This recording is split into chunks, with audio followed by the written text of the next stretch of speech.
The Pentagon just revealed a fighter jet so advanced it can control an army of AI drones. China's response? A secret aircraft some analysts think could arrive sooner than many expect. And Europe is spending big with two rival projects to catch up.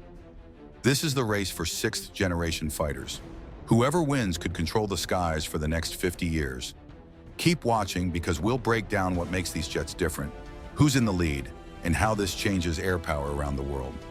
Welcome to AirPower Insight. I'm your host. Today we're diving deep into sixth-generation fighter programs. America's F47 NGAD, Europe's two competing projects, FCAS and GCAP, China's rapid progress, and Turkey's surprising move with the KAAN. We'll explain what sixth generation really means in plain language and why it matters now. If you're into clear, no-nonsense military aviation analysis, hit subscribe and ring the bell. The Europe split and China's timeline are coming up next. So what makes a fighter sixth generation? Fifth-gen jets like the F-22 and F-35 brought stealth and smart sensors. Sixth gen takes that much further. These aircraft are designed with extreme stealth shapes to be harder to spot on radar. The option to fly with a pilot or fly on their own when needed. High-energy weapons, including lasers. Artificial intelligence to help make split-second decisions. And the big one, the ability to control groups of drones to extend their eyes, reach, and firepower. Think of the fighter as a quarterback. The pilot leads the play, while a team of drones spreads out downfield. Some scout ahead, some jam enemy electronics, some carry weapons. The pilot stays safer and can reach farther. And it's not just about the jet itself. Sixth-gen fighters are built to plug into bigger networks, sharing information across aircraft, ships, satellites, and ground forces. In simple terms, more awareness, faster decisions, and strikes from safer distances. In March 2025, the United States made headlines. From the Oval Office, President Trump announced the F-47, the world's first official sixth-generation fighter. It's being developed under the Next Generation Air Dominance Program, or NGAD.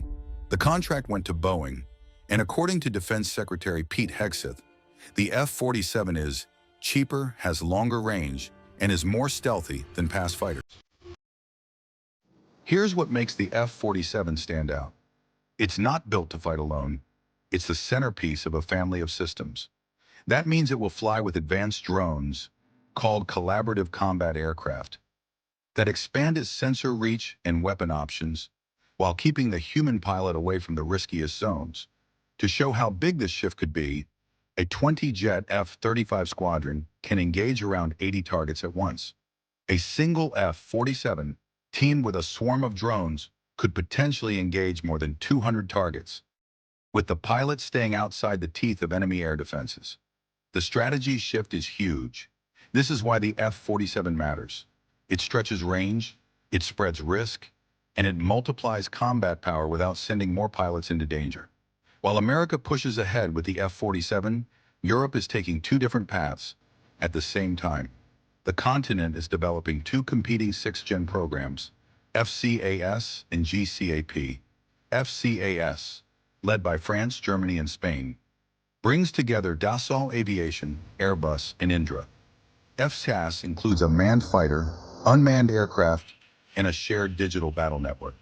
The idea is similar: one fighter, many connected systems.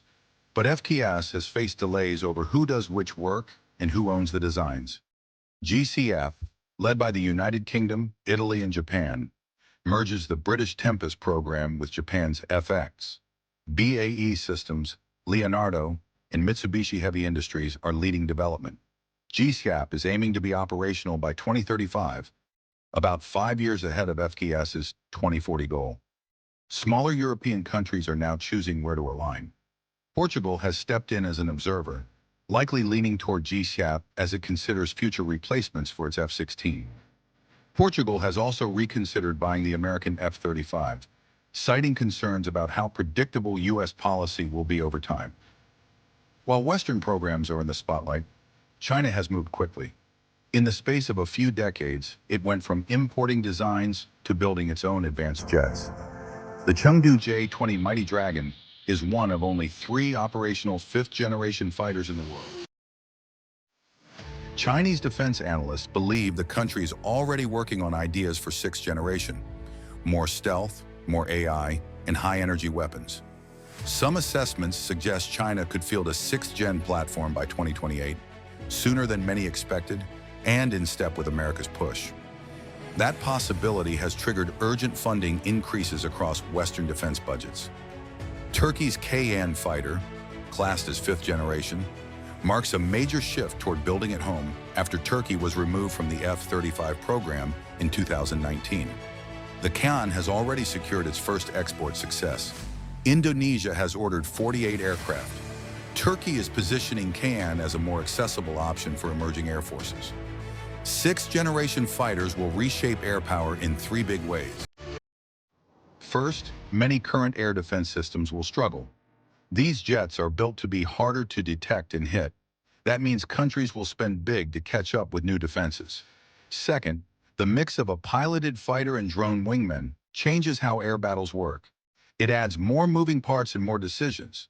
Air forces will need new training and new playbooks. Third, the cost. These programs are expected to run over $100 billion each. Only a few countries can build them alone. Smaller countries will join partners or pick which team to align with to get access to the tech. But there are real challenges. Costs are forcing trade-offs. In the U.S., the Air Force is reducing some F-35 purchases to fund NGAD development. Some nations also worry about control. Portugal's reassessment of the F-35 included concerns that U.S.-managed maintenance and software networks could limit their independence. Similar concerns have surfaced in Canada and Spain, pushing interest toward European options.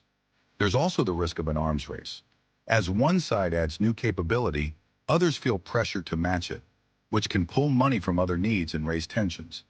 The race for 6th-generation air dominance is one of the most important technology competitions of our time. America's F-47, Europe's FCAS and GCAP, China's emerging designs, and Turkey's KAAN won't just replace older jets. They will change how air power is projected, with deeper stealth, smarter assistance for pilots, and fighters that lead teams of drones. For planners, the message is simple. The old model of air combat is fading. The future belongs to those who can blend manned and unmanned systems, use AI to speed decisions, and stay hidden until it's time to strike. Your turn. Are 6th-generation fighters worth the cost? Which program do you think delivers first? NGAD's F-47, GCAP, FCAS, or a Chinese platform? Tell us why in the comments. If you found this breakdown helpful, hit like, subscribe, and turn on notifications so you don't miss our next deep dive on military aviation. Thanks for watching AirPower Insight.